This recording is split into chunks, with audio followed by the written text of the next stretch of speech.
Hi,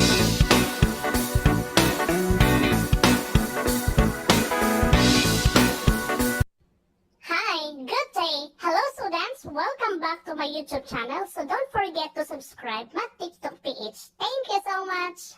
Hello students, happy learning. So today we are going to discuss the term 1, last number 24. So title of the activity, adding and subtracting decimals.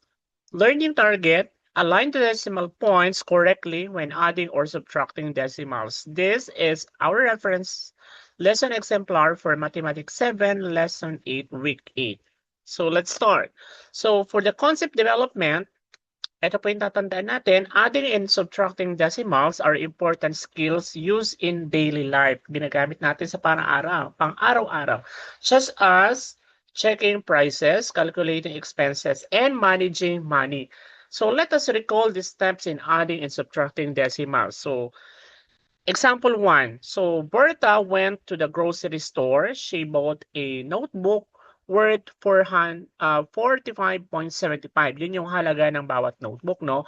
And a pen worth 18.50 pesos. How much did she spend in all? Okay, so step natin, we have to identify first the operation. Second step, write the numbers vertical and align the decimal point. And finally, add the numbers and state the answer. Okay, for step 1, so solution would be the word in all means we need to add. Magpa-plus po tayo. For step 2, i-align mo po ngayon kapag nag-add ka 45.75 plus, kailangan align po yung nakatapat yung decimal point plus 18.50 pesos. So kapag in-add ko yan, that is 64.25. Okay, so and therefore, the final answer, Berta spent 64 pesos and 25 centavos in all. Okay, so let's have example number 2. So Mark has 500 pesos. He bought a school bag worth 325 and 75 centavos. How much money does he have left? Okay, so we have to analyze first. So for our solution, for step 1, okay, identify the operation. So anong operation kaya yon? That is, the word how much is left mean we need to subtract. Magma-minus tayo. So i-align mo yung decimal point, vertical. Kailangan nakatapat sa 500.00. Yun yung ating decimal point. Nakatapat din sa minus 325.75. Tsaka mo yun i-subtract. That is 174.25. So therefore, the final answer is Mark has 174 pesos and 25 centavos left. Okay, let's have the activity for adding and subtracting decimals. So I'll give you 5 seconds. Ready?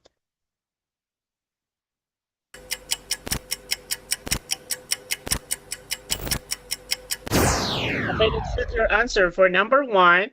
So the operation is all. Okay, spend it all meaning mag-a-add po tayo. So the answer is 35.75 plus 28.50. Kailangan nakatapat po yung decimal point, naka-align siya. And that is 64.25. For number 2, so the word is altogether. Addition pa rin po yan. 125.50 plus 86.75. Nakatapat po dapat yung decimal point for you to add. And then the answer is 212.25. For number 3, the keyword is left. Ibig sabihin, subtraction, magma-minus tayo. 350.00 minus mo yung 128.75. Saka may subtract. So take note, magbabaro ka. Pag 0 minus 5, cannot be borrow 1 from the next digit. Kaya the answer is 221.25. For number 4, the word remains meaning ilan yung natira. Kaya magsusubtract pa rin tayo. We have 45.75 minus 18.25. So therefore, the answer is 27.50. Okay. So with that, that is now the answer. Okay, now let's have the last number 25. So multiplying and dividing decimals. So learning target, apply the correct steps in multiplying and dividing decimals.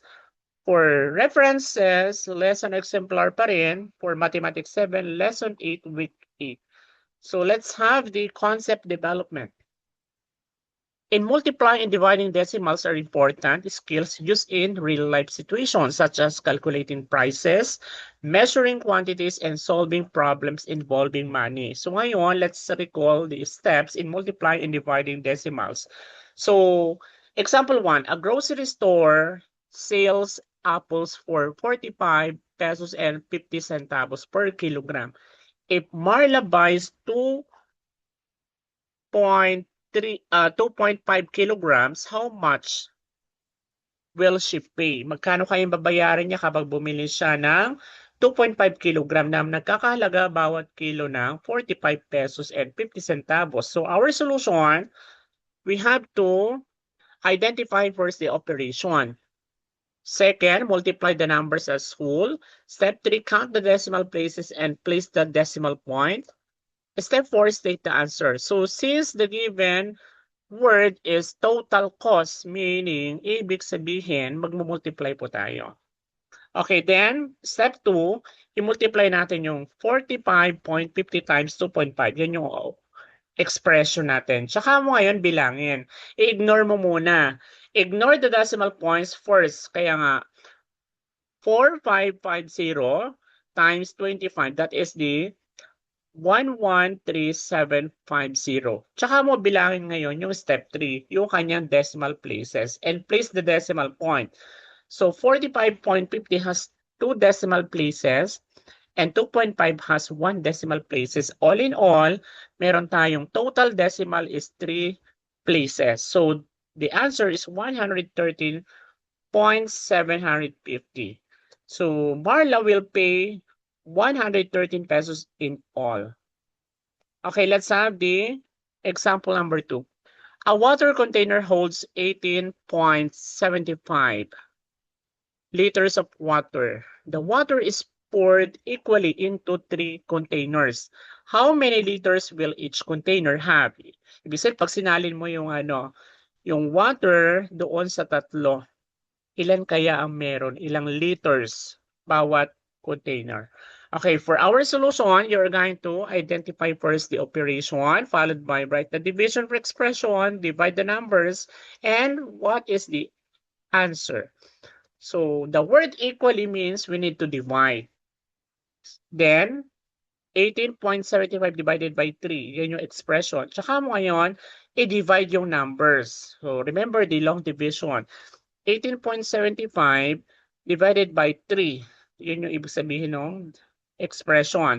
So 3 goes into 18. Ibig sabihin nito, meron tayong 6 doon sa 18. Kaya nga, ilang 3 meron sa 18? Kaya 6 times. Bring down 7, then continue divide. 3 goes into 7.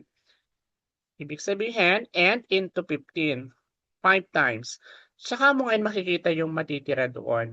So therefore, 18.75 divided by 3 is 6.25. So the answer is, each container has 6.25 liters.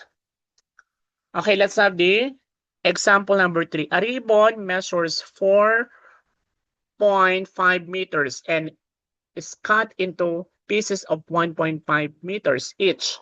How many pieces can be made? Ilan yung magagawa niya kung guguntingin niya yung sa 1.5? Okay, so step 1, we are going to identify the operation. Kaya nga, the word pieces means we need to divide. Kakat niya kasi yon. Step 2, write the division. Kaya nga, meron tayong 4.5 divided by 1.5.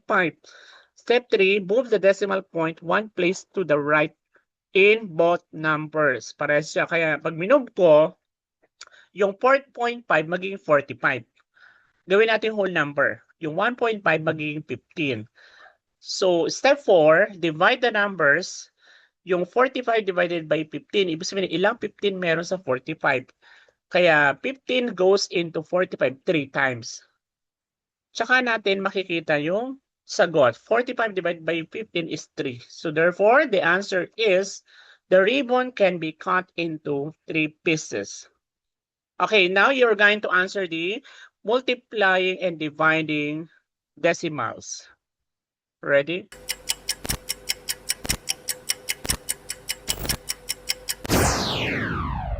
Okay, let's check your answer. For number 1, the answer is 184 pesos and 625 centavos. So, number 2, the answer is 108 and 50 centavos. Number 3, the answer is 6.15 liters. And for number 4, 4 pieces. Okay, so with that, I hope you learned something on how to add, subtract, multiply, and divide decimal numbers.